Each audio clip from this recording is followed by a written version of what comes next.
Good evening and welcome to another episode of the Love Zone. Greetings in the name of His Imperial Majesty. It's Got Talk. Welcome and thank you for joining us. Unfortunately, Yvonne and Michèle couldn't be with us tonight, but joining me on the Love Zone is a radio presenter, a singer, a songwriter, a mother, a royal empress, and an absolute goddess. Welcome, the Queen, Laline. Thank you. That's some introduction. Thank you so much for joining me tonight. And may I just start the show by saying you look absolutely impeccable, my darling. Thank you.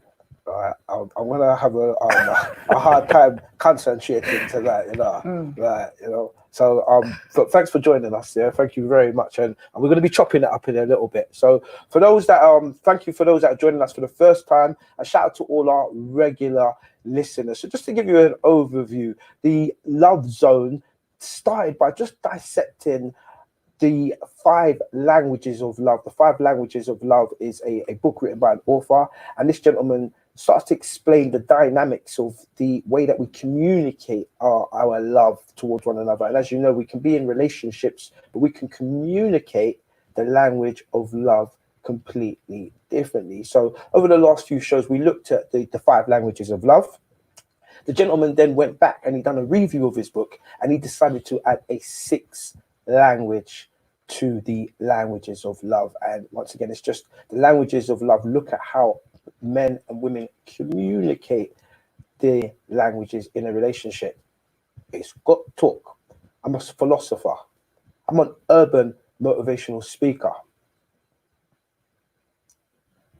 And I looked at the 6 languages of love, and unfortunately, I decided that the gentleman, even though he done a good job dissecting and breaking down model thinking of how we can understand our partners better, I believe this gentleman missed the trick. So last week on the Love Zone, It's Got Talk, I revealed the 7th language of love, which I entitled sex. Now this opened a very, very interesting can of worms, and as I went on to break down on last week's show, sex itself is broken down into many categories, and I gave a few examples, because it means different things to different people, and different things are important to different people when we talk about sex. So there's things like frequency, and we also look at intimacy. But what was really interesting is all of the comments that I got from the guests and the listeners, both online and offline on the social media. Shout out to everybody that's been following us on the social media. You can follow me at Ace Got Talk on the Instagram. And what I really loved after introducing Ace Got Talk, I'm a thought provoker. After introducing the 7th language of love to the listeners, sex, what I found the most common denominator that kept filtering through in the comments was so many people, both men and women. I think we all agreed that there's a big difference between having sex and making love. It's Got Talk. I'll say it again. I think we can all agree there's a big difference between having sex and making love. I mean, some of our viewers even went as far to explain that you can make love without penetration. So this week on the Love Zone, the question I'm going to ask is, what is love? Because love itself means so many different things to so many different people. So absolutely, my Royal Empress, I want to start with you. And by the way, guys, feel free to start putting your comments below and we'll start to read those out. What do you guys at home think? What is your definition of love? We looked at the languages of love, but what is love? How do we define love? My darling, what does love mean to you? Okay, for me, my humble opinion, when I think about what is love, I think it's the first thing that comes to my mind is free, is being free, understanding self, and accepting self. Because I think love has to start with you. You have to love yourself first and foremost. Because once you can do that, you can then love others, because you have an understanding of yourself. You know how to forgive yourself and accept yourself, understand that we're just humans on this planet and learning and making mistakes, and that's okay. And when you can do that, it's easier then to love somebody else, because you will be more accepting of them and understanding of them. What I think is that a lot of people don't understand themselves, don't accept themselves, and don't love themselves. And they find themselves in relationships with people and don't even actually understand how they've got into it, what's happening in it. They've lost themselves even more in a relationship, because then they start to embrace that person's wants and needs, because they don't actually know who they are.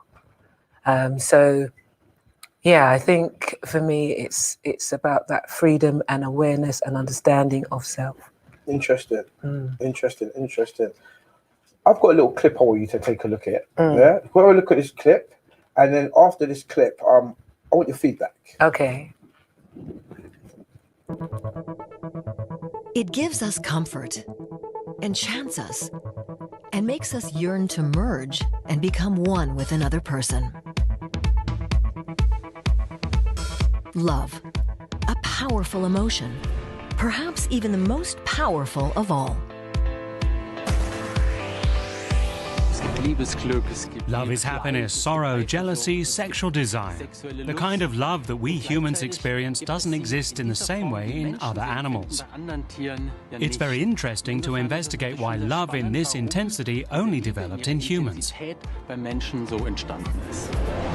I think it's important not to reserve the word love for romantic relationships, but to see how it plays out in everyday interactions. Interesting. What's your thoughts? I think it's just confirming what I said, really. People not understanding themselves and engaging in relationships without understanding themselves, and thinking that to be with somebody and to make love with them and things like that, that is what love actually is. When really that having sex or making love with somebody and joining like that is the thing that should come after you know who you are and you know who that person is, and you connected with that person. So I want to ask you a question. In your opinion, there's no right or wrong. Can love only be reserved for intimate relationships? When you say love reserved for intimate relationships, are you just for the man and woman we're talking about now? Yeah, because a lot of people they love and intimacy for some people it becomes as one, and there is no differentiation between the two.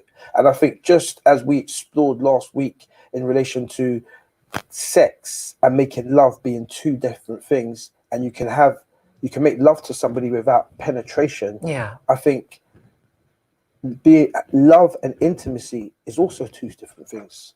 You can be intimate with someone but not necessarily love them. Likewise, you can love somebody and not necessarily be intimate.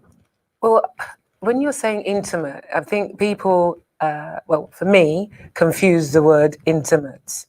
For me, it's you're being sexual. I don't think that's intimate, because intimate is knowing someone, knowing you, knowing yourself, and knowing someone. That's intimate. Deep. So Deep. It's different. You can have sex with anybody and have sexual relations with anybody without being intimate. Deep. Yeah. Deep. It's funny you said that, because I remember Yvonne, Michèle said something similar last week, and she talked about when we talked about intimacy. She said, "In to me." See, into me see. So what you're actually doing is seeing into yourself and then allowing somebody to see into you, into me see. So see who I am, what makes me, what I consist of. Yeah. Brilliant. And then I always say a woman, it's very internal. Sex is internal. Yes. Something's going into you. Yeah. So you shouldn't allow anything into you that you don't know what it consists of. You Deep. don't do that with food. Deep. You like to know what the ingredients are. It's powerful. And so you should with the person that you are letting into your body. That's deep. That's very powerful stuff. And I like that. Into me see. Yeah. So it's mad because we're unpacking this. You know, I started off last week by saying sex, and we distinguished that sex and making love is two separate things. And now we're breaking it down. It's like splitting an atom down to the proton, the electron, and the neutron. They're all different components. So you've got love, you've got sex, and now you've got intimacy. So we know what intimacy is, and I like your definition on that. And I don't think we need to elaborate for the audience what sex is. So back to the question on tonight's show. What is love? As I said, I think it goes back to that knowing of yourself and acceptance of yourself. Because if you just want to have sex with somebody and that's the kind of person that you are, and you know that about yourself and that's what you're happy doing, then that's fine. If that's all you want, then that's fine. You accept that about yourself. Yeah. But then if you want more than just the physical, sexual, and you actually want to be intimate with somebody, then you have to be truthful to yourself about that and to the person so that they know what you're actually seeking in that relationship. Yeah. So I like the fact that you started with self-love. Yeah, it has to be. I think everything starts with self-love. But when you start to move away from self-love and you move into a relationship, I think the expectation on each other in terms of their understanding of love and what love is, and you love me and you don't love me, I think that can be confusing. Okay, so if you understand yourself, and you understand that we're being pure, and this is hard to achieve, I think, being that pure being, understanding that we've come from universal source and we go back to universal source and we're that type of being. When you've got that pure understanding and then you're with somebody who has that pure understanding, how you communicate and how you join together will be, for me, I think, a loving thing, because you are in acceptance of yourself and you're in acceptance of that person. You're communicating, you're free. So there's no barriers or things to hold you or to get upset about. Your togetherness is a choice, a free choice that you're making, not pressured because, oh, she really likes me, so I'm just going to go along with it. I think what has happened in the past a lot is people fall into relationships and fall into things without actually understanding what they actually want and what they actually need, and they'll just go along with things, and then further along down the line it's not working out because they haven't been true in the first place. So yeah, I think it doesn't have to be confusing, but it can be because other things get involved. Brilliant. So thank you very much for that, my dear darling. That's powerful stuff, very deep insight. And like I said, love means different things to different people, just like we communicate the language of love differently. So it's really good to start to look really good, just have the conversation and just see what it looks like to in different people. I want to shout out to all the viewers at home that are putting your comments in the feedback. Shout out to our regular listeners. Shout out to Carol. How you doing, my darling? God bless you. Carol says, Ace and guest looking sharp. My guest is looking absolutely beautiful. What a goddess. I'm in the presence of divinity tonight. Ace got talk. I am truly blessed and highly favored. Oh, some boy I feel like. Right. So we got a new listener in tonight with comments in the box. Shout out to Ken. Ken says, you're made of love. He said, true, I'd agree with that. As Shakespeare put it. So shout out to Ken on that one. Shout out to Jonathan, who said, love is the highest frequency. I would agree with you 100%, my brother. As I've said previously, and I'll say it again tonight, love is the most powerful force in the universe. Love is more powerful than an atomic bomb. You know? So guys, keep your comments coming in. Ace got talk, because I knew this today was going to be the topic was what is love. I was doing a little bit of research last night, and it's funny what you come across when you start doing research. So I ended up looking at love from a scientific point of view, from a biological point of view. What's going on in your body? What's causing those juices to flow?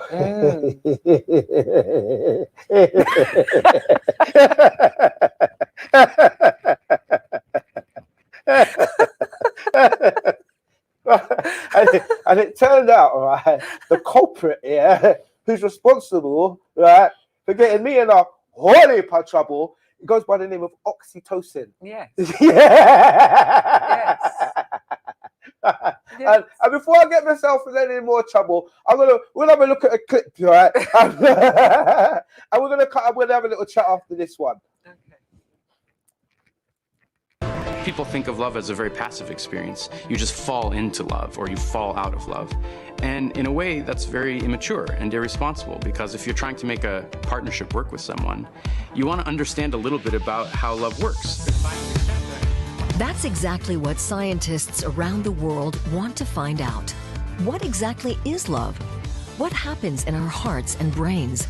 And how can you make love last a lifetime?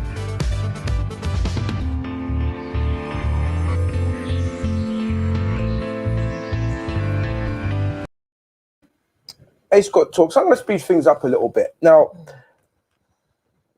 we know that people evolve and people change over time, you know, and I have noticed a lot of trends. I've noticed people get together, get married, settle down, have long-term relationships, and people grow apart for many reasons. People, and this is quite common, to meet people that they're on their second marriage, third marriage, etc. It's fine. Relationships don't always work out, but just like people evolve and change, I think love can grow, evolve, and change, and people grow in and out of love. In fact, one of the comments that just came in, shout out to Kevin. He says, "Love is that which changes. It's not underpinned." So my question to you, my next question is, how can you make love last a lifetime? And I'm going to throw that out to the audience as well. Kev, Carol, help me out here. Ace got talk. The question tonight is, how can you make love last a lifetime? Thoughts and comments below. Sweetie, talk to me. How can you make it last a lifetime? You're saying love lasts a lifetime, not a relationship lasts a lifetime. There's a difference, because you could always love somebody. Yeah, I don't think you can make a relationship last a lifetime as one person. That has to be both of you actually want to work at that to make that work. Because I can't just be in a relationship with somebody and I just want you forever and you don't want me. So all right, let me define the question. So in every relationship, unless you're completely sad, in every relationship, there was that point where there were sparks flying. Yes. There was butterflies in the stomach. Yeah. You couldn't rip each other's clothes off fast enough. Yeah. Everything the person said was funny. Even when it was completely stupid, it just made there's that stage. Everyone has that stage where you meet someone and it's just magic. So when I say, how can you make a love last a lifetime? How do you make the magic last? That magic, yes, sir. I think I don't know. I haven't got the answer to that because I haven't been in a relationship for a lifetime to say that I've made it last that long. But I guess what I would want was have a relationship that you like that person's your friend, and you like that person, and you like doing things with that person and doing things separately. So you have a respect and a care and a want to share time with that person. Definitely. And if, I don't see why it should change as long as that loving aspect and that respect and care is there. I don't see why it can't last. I think it doesn't last because that changes. The respect changes, the level of care changes, the nurturing, looking after and wanting to be together changes. So I think that's my answer to that. Yeah. Do you know what? Brilliant. Thank you very much for that, my Empress. Kevin Shapley, you're on fire tonight, mate. You're on fire. Kev's on fire. Ken Shapley. Sorry, yeah. Thank you very much. Ken, sorry, you're on fire tonight. Ken says, because the question was, how do you make love last a lifetime? Ken says, by staying in its grace moment by moment. And I couldn't agree more. That is something that it's as hard to do as Kung Fu. It's as hard to do as yoga. It's as hard to do as an Rubik's Cube. Living in the moment. To practice that mindfulness of just living in the now. We're always thinking about next week, next month, when, the kids got to school, or, kids get, it's always living ahead of time. But just staying in the moment, generally on a day-to-day basis, I would say is a full-time job, let alone when you're in a relationship with someone, having those moments of just quality time where you two are in the moment and you're both not distracted by all of the things that are going on in the world. So yeah, Ken, sorry, I couldn't agree with you more there. Yeah. What would you say, sweetie? Yeah, it's a shared experience. It is a shared thing. So yes, it's got to be in the moment. As long as you both want to be in that moment together. Yeah. Yeah. So yeah, it's definitely, I agree with him. Yeah. All right. So dilemmas, guys. It's good talk. We're doing relationship dilemmas. The show's about love languages. If you've got any dilemmas, ask Ace. Drop us an email, info@realtalkradio.co.uk, and we'll read them out on the show. We're going to keep your anonymity. Yeah, we're going to keep you anonymous. We won't read out your anonymous. names. You're going to be anonymous. We'll keep you anonymous. We're not going to read out your national insurance number. But if you've got any, dilemmas, relationship dilemmas, ask Ace. Drop us an email, info@realtalkradio.co.uk, and we'll aim to read out a couple of them on the show. So, love, like I said, is communicated absolutely in many different ways.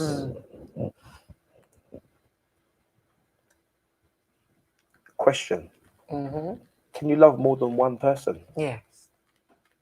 Can you love more than one person at the same time? Yes. Can you love more than one person intimately at the same time? Me, myself, personally, just you're talking generally, about... I'm not asking about you personally now. No, but I'm saying generally, because it's a question that, and guys, question that there again. I mean, Laline, first question was, can you love more than one person at the same time? You said yes. Yeah. Now I'm asking, because it is something that comes in to relationships. So yeah, I mean, when I was younger, I would have said, no way should you be doing that. But what I've come to understand is that if you are being intimate with somebody, you may not, or your partner may not want you to be intimate with somebody else. It's not that it's not possible to do. It's just emotions and jealousy and things like that might get involved. It's not that it can't be done, because people can have strong feelings for more than one person. Yeah. And so therefore you could be intimate with more than one person? Yeah. Is it a healthy way to live and things like that? I think that's down to the personal choice. Yeah. Would I want to do that myself personally? No.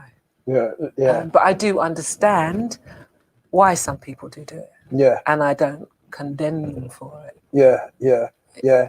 Yeah. I mean, a couple of our regular guests have asked us to do a whole show on I think Polyamory. Polyamory, and they keep asking us, Ace, you got to do a show on Yeah. polyamory. So that's one of the shows we are going to cover. But I wanted to just build it up slowly. We don't want to just go straight. We need to get the communication going right now. Because a lot of us, we need to learn how to communicate with each other and just understand what is love. But we're going to go there. So we're going to do a whole show on polyamory because it's something that I understand why some people have been asking Ace to cover it. Yeah. There might be questions there that are unanswered. You know, I think a lot of people have an interest in it. There you go. People don't actually want to have that monogamous relationship anymore. Right. They actually want to have open relationships. Yeah. And they're stating as such. Yeah. You know, I just want to have an open relationship. I want to be able to love who I want to love. Yeah. When I want to love them. Yeah. There's implications, of course, that goes with that. But yeah. I do understand that they don't want to just remain in one relationship. Yeah. So it is a subject that Ace is going to cover, and it opened up so many other cans of worms because you've got polyamory, is that right? Polyamory, right? This is me L's, isn't it? He's like, what's wrong? You can't get the L's out, right? You got polyamory, which is people just having open relationships with more than one person. But then you've got things like swinging, where you've got couples that are married, but happily go out and will enjoy sex with other couples. Yeah. So there's a lot of alternative mindsets in terms of what people accept and don't accept. Because that's the difference, isn't it? They're going out and having sexual experience with others. Yeah. It's not necessarily intimate at all. It's just we are sexual beings first and foremost, aren't we? Definitely. That's what we are. And when we meet people, you know, your sexual energies are involved and aroused and things like that. But that doesn't mean that you're supposed to have sex with that person. It doesn't mean just because you feel sexual or they make you feel sexual that you're supposed to actually have sex with them. Yeah. But when people are going to places like swingers, that is actually what they want. They want to have sexual experience with other people. And as they're going as couples, it's what they both agreed to do. Yeah. Does it work? It's working for them. That's fine. There's cases where it doesn't work because then emotions and jealousies get involved as well. So it's all about agreement, that communication and understanding self again and why the need for those things. And if you're both in agreement that you both need it and that's what you want to go and do, then who's to tell them they can't? Interesting. So shout out to everybody that's got your comments coming in. Really appreciated. So like I said to you guys last night, I was looking at love from many different angles, right? And Ace got to talk. I'm a psychologist, so I had to go back in time. Where do we first experience love? When in this human form when's our first experience of love? When do we first get the concept and the emotional understanding and bond that comes with as love? A friend, I think they've mentioned, Ken is one of my friends, and Jonathan, they've both mentioned today, but sent me a clip and it was a great affirmation. I watched some of it before this show, and it's what I believe, and it's talking about in the womb. Yeah. Brilliant. Keep going, sis. Yeah, because that whole experience when that child is forming in your body. Brilliant. Absolutely amazing. You know, your emotions and everything are all connected. Mad. It's got to talk. So, sis, you got me really excited. And the reason why you got me excited, because as you know, everything I do is completely unscripted. And apart from the fact that you knew we was going to be talking about love, you didn't know where the conversation was going to go. And you have no idea what this next clip I'm going to show you is. But I wanted to take the viewers in different directions. It's got to talk. I'm a thought provoker. And we're going to be changing the world one thought at a time. So we talked about the dynamics of a man and a woman. We talked about the dynamics of the sexual encounters and, you know, what does that look like in terms of love. Now we're just going to spend a few minutes looking at the emotional connection between a mum and a child and what that looks like in terms of if a bond is not formed, an emotional bond between a mother and a child at a very early stage. What does that look like in the development of humans as we grow up? It's got to talk. Let's take a look at this. People think of love as a very passive experience. You just fall into love or you fall out of love. And in a way, that's very immature.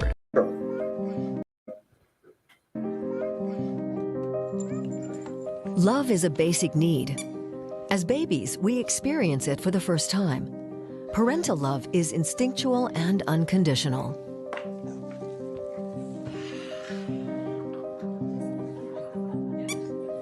In the best-case scenarios, mothers and fathers love everything about their babies. The way they look, the way they smell, the sounds they make. For a mother, being close to her child can eclipse all other needs. This is biologically pre-programmed because human babies cannot survive without parental care. For them, parental love is as important as food and drink. Here's baby 106. The American psychologist Harry Harlow proved this in the 1950s with controversial experiments in which he separated baby monkeys from their mothers. Now we'll take the baby monkey out and put in a wire mother. Harlow wanted to prove the importance of caregiving and companionship. The monkeys were fed from a bottle of milk hanging from a wire mother. A second mother had a face and a fur coat, but no milk. The monkeys briefly went to the milk mother to drink, but spent the rest of their time with their cuddly fur mother. The monkeys that grew up in isolation later showed signs of severe psychological distress. These experiments demonstrated for the first time how vital love, companionship, and nurturing are for infants. Love, companionship, and nurturing. Those scientists, through their experiments, showed how vital those three ingredients are in the development of a child. And I mean, you didn't even know I had that clip on cue, but what you said, going back to what you said about the connection between the mother and the child in the womb, I think is so, That's right. so powerful. Yeah. That's why, women are encouraged to, as soon as they know they're pregnant, to start that relationship. You're talking to your baby, you're nurturing your baby inside of you. You know, everything that you eat, everything that you're thinking, all your thoughts. So what you're taking in and what you're expressing out, even when you're talking to others, it's really important because there's a connection of a life growing inside you that is taking everything, all those emotions in at the same time. And that love, from the time you know that you are expecting, it's just there, it's instant, and you're protective and you're loving for that's growing inside of you. And I really believe that the baby inside you is feeling everything that you are too. And then when they're born, it's like that connection is still there. Very powerful in the first few months. It's like you don't see or hear or anything but that child. You're so in tune. And then as they're growing and growing, you still feel connected. You still feel everything that they feel. It's intense.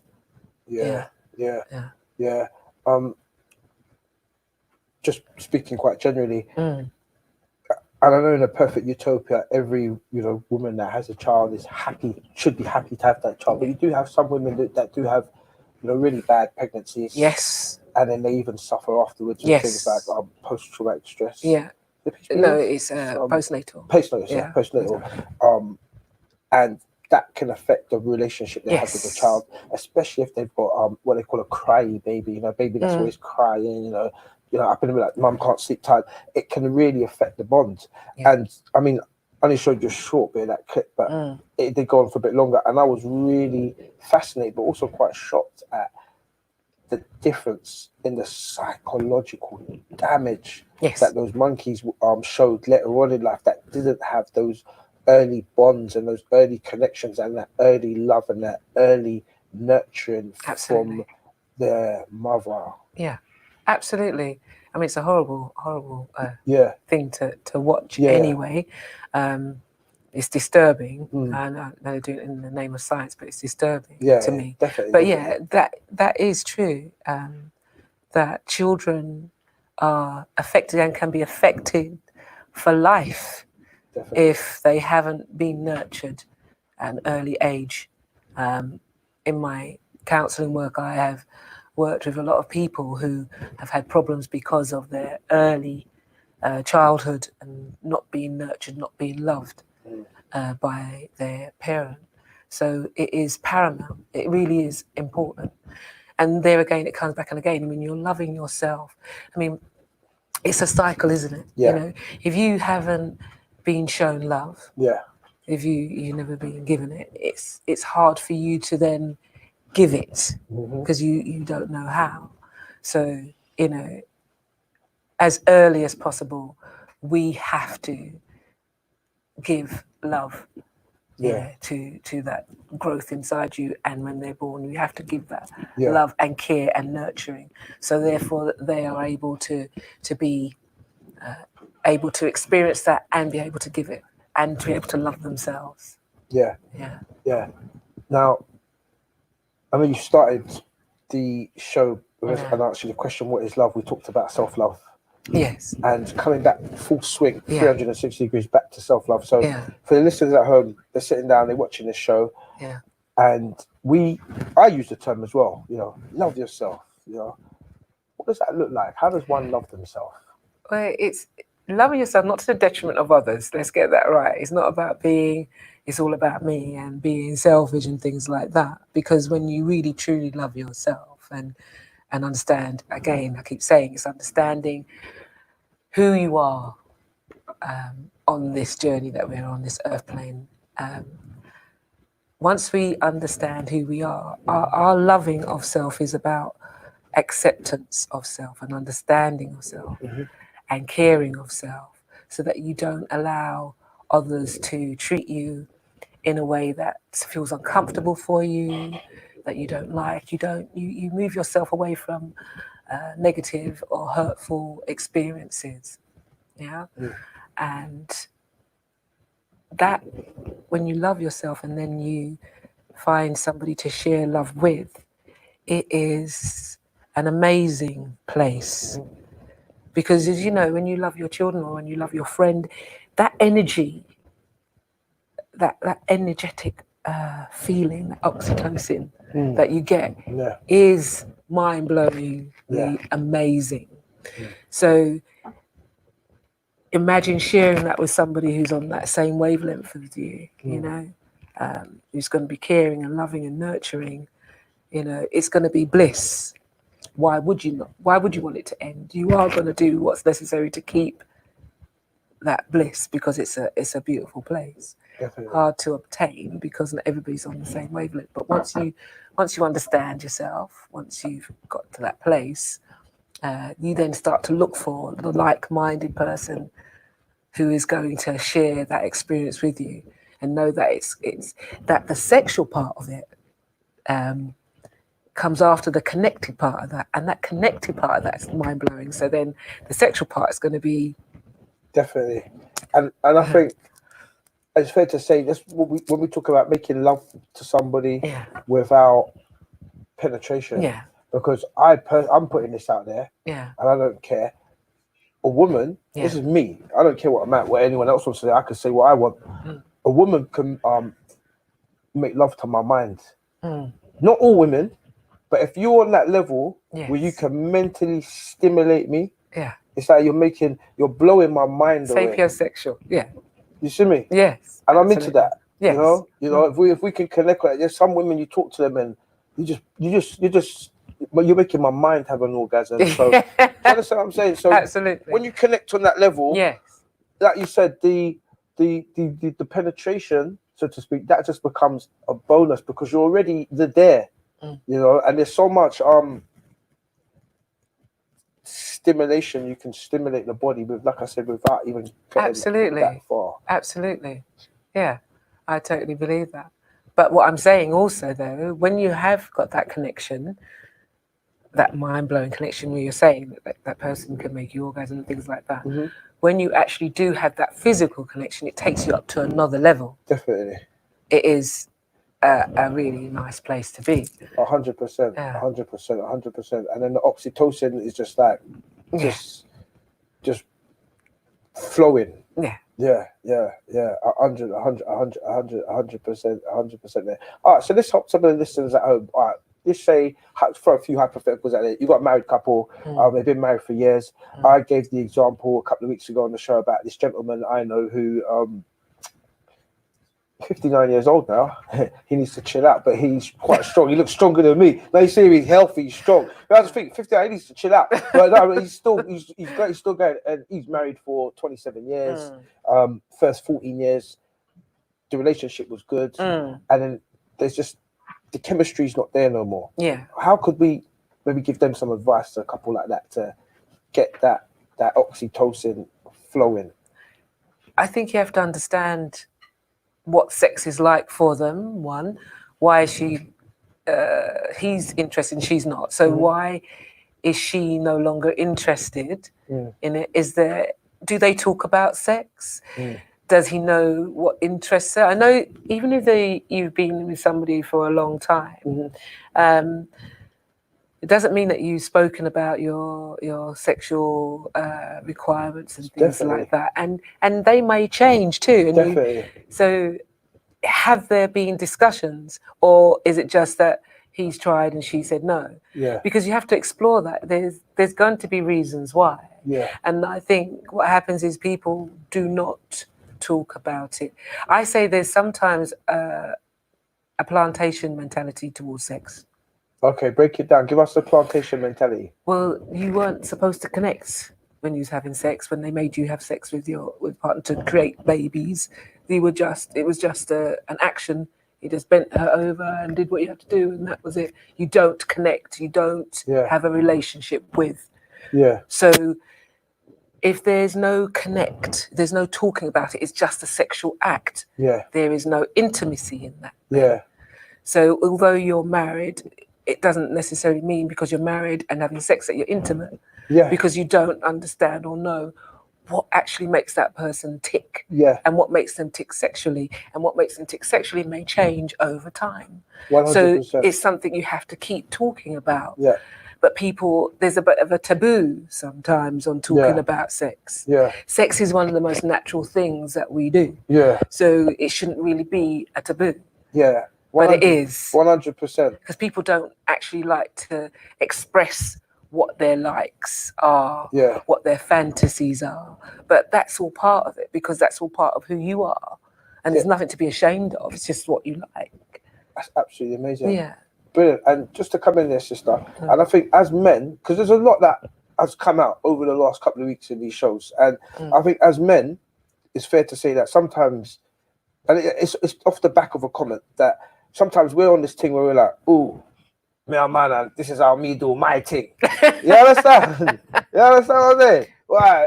Me do my thing like this. And you bring that to every relationship. That's because you don't understand yourself.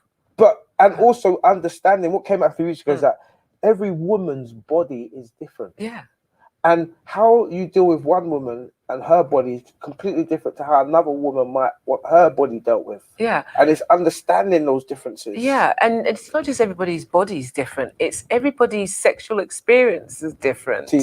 So you know, what worked with, you know, Sarah may not work with Jane. Do you know what I mean? Because Definitely. we're different, and what our likes and our wants are different. And for a man to just say, this is how I do things, he's doesn't understand self. Yeah. He's not aware of self. And it's going back to that. He doesn't actually love himself because he would want to have an experience where he is pleasing and being pleased. So if he's going into that sexual relationship with, you'll just accept what I'm going to give you, he's not really on that path of knowing who he is really, or what he's here for.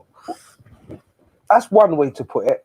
I mean, I would say that, just like you gave the analogy of the plantation mentality, I think, and I'm just talking generally. Yeah. Some men, you know, there's a stereotypical image of a man, and a man should be a particular way. Yes. So men usually go into the bedroom with, I'm a man and I should be like this, without really taking time to understand a woman and how sensual she is, and the way that you need to connect with her sensually before you just... Do you understand what I'm saying? Yeah, what you're saying, he's just going there to have sex. Yeah. He's not looking at this intimately. Brilliant. He's not, Brilliant. because he doesn't understand her, and he's not even asking about her. Yeah. And he's not even trying to understand her. Right. So he's just going to have sex. Yeah, right. And then I would say, just go a bit deeper. There can be particular situations where you could be with a partner for years. Yes. And you still haven't gone past. No, exactly. It's just, you're just still going in and having sex. You haven't actually never connected absolutely really intimately. Yeah. Do you understand me? That's what I mean. But that's why people, or some saying, people don't actually understand themselves. Because you should know that every time that you are having a sexual experience, it should be an enjoyable one.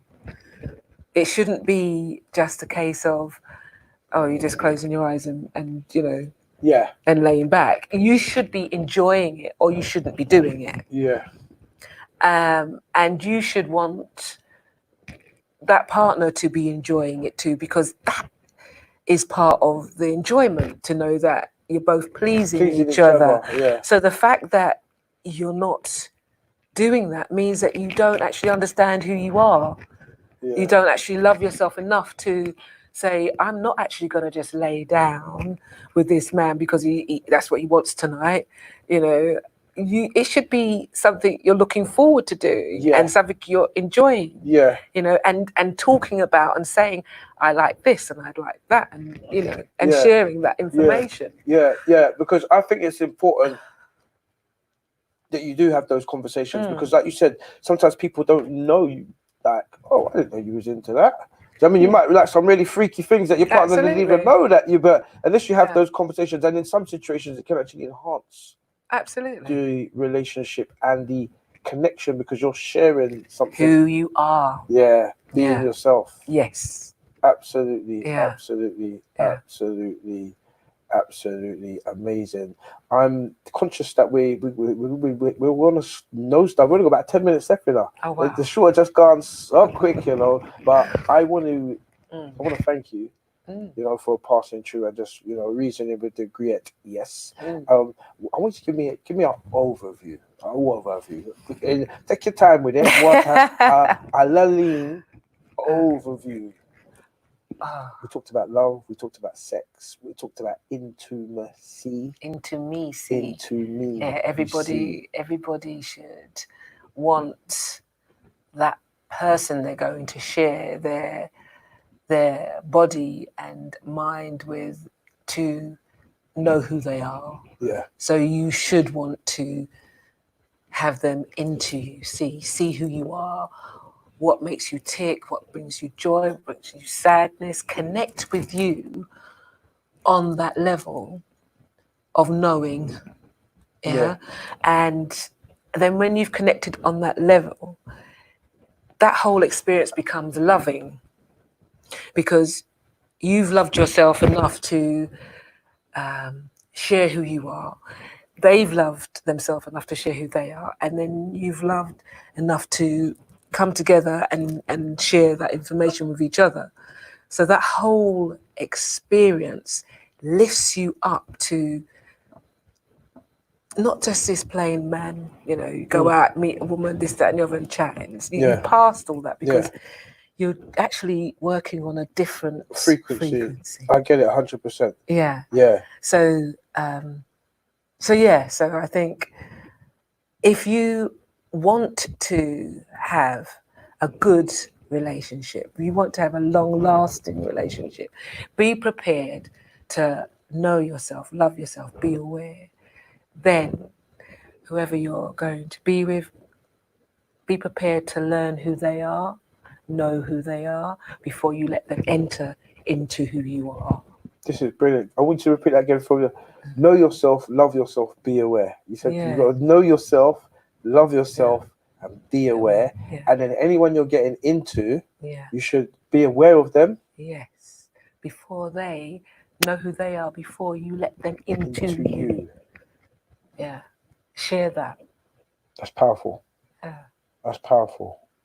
That's absolutely powerful. I think it'll make for good relationships. But I think when children are taught in school about sex and things, they're taught that that you have genitals, you have a vagina, and a penis, and they come together and make a baby. Yeah. There is no actual teaching about how that's going to affect them emotionally. Yeah. There's none of that. Yeah. And that is the key for them to actually understand what it all means, what's going to happen to you, what's going to happen to you mentally, not just physically, what's going to actually happen to you mentally, what you're going to experience. Yeah. So you actually have that understanding of yourself.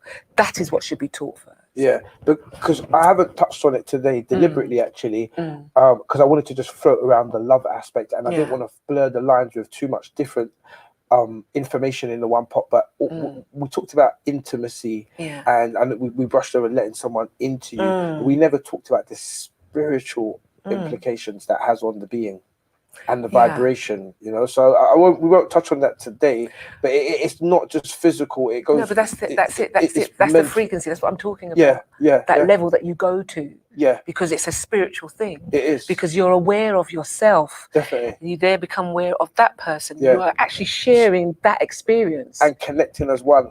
That is it. And that's what I'm telling you. It's a different experience than just having sex with somebody. When you're connected to somebody else. When you're connected on that level. I 100% I share your sentiments 100%. And it's not everybody that you have sex with that you will necessarily have that connection with. No. There's a big difference between the act and the actual connection. Yes. You know what I mean? Yes. So that's very interesting. I know we're coming into the last 5 minutes. There's something that I always put out there, and I know you're a counsellor. Now, you might not necessarily be particularly a relationship counsellor, but I want to throw it out there anyway. It's got talk. I always say that every couple should have relationship counselling prior to getting married. What's your thoughts on that? Yes. Yeah, I mean, there is, when you do get married, there is a few sessions you used to have with the minister who would talk to you about relationships and things like that. But again, it comes back down to that same thing. Before marriage, you should explore who you are, yourself. Then explore who each other are. Yeah. But that doesn't happen. No. You meet someone, you think, I fall in love and this, that, and the other. Get married. Watch all that afterwards, isn't it? Because you're going on with that emotional, you looked at someone, you liked what you saw, sexual and all that, without actually going to the other place of who am I and who are they and how are we connecting? Yeah. How are we actually connecting? Is it just on that, we like each other, we have fun and we have sex and things like that, and it's great. But who are we? That spiritual level. If you could have that conversation first and be able to identify each other, whether that is something, if you're on that both on that same level, it might be better for successful relationships, I think. But you learn that a bit later on in life. I didn't learn that till later. Brilliant. Shout out to the last comment that just came through on the screen there that said, I love the conversation. Yes, I'll be here again. Well, you guys can join us back next week, 8 p.m. It's Got Talk, the Love Zone, MediaNet Live TV. Your Majesty. Queen, as the song goes by Junior English, Queen Majesty. I want to thank you for joining us today and sharing your views and thoughts, and just chopping it up on the what is love, and you've touched on some very interesting points, and you've also gone a bit deep on a few things as well. So I want to thank you for sharing with me. God bless you, and thanks for joining me on MediaNet TV. My pleasure. It's been great. God bless Thank you and so hopefully I much. can have the pleasure of seeing you sooner rather than later. In fact, what are you doing after the show? Coming free, me don't rush to go home. Anyway, so still straight. Right, so London town, ladies and gentlemen, listeners, right? Listen, I'm in the presence of divinity. Can you blame me? It's Got Talk. But well, I better know. But join me tomorrow, 6 p.m. It's Got Talk, MediaNet Live TV, where I'll be here with two warrior sisters, and we're going to be talking about, I don't want to use the word practical solutions, but these sisters are coming in tomorrow not to play with it. They come in to lay it down. This is what we need to be doing right now. So Ace Got Talk, our Philly show, MediaNet Live TV, 6 p.m. every single Monday. That's the community show for us, by us, where we get the most influential members of the community, the unsung heroes, by the way. Not the big names that everyone knows about. These are the people that are doing the work on the ground that nobody really gives them any attention. Well, Ace Got Talk, every week I interview the most influential people from the community, and they come in and they tell their stories. So tomorrow I've got two warrior sisters joining me, 6 p.m. Ace Got Talk, our Philly show, MediaNet Live TV. And then join me back here next week, Sunday, 8 p.m. for another groundbreaking edition of The Love Zone with your boy Ace Got Talk. Salute.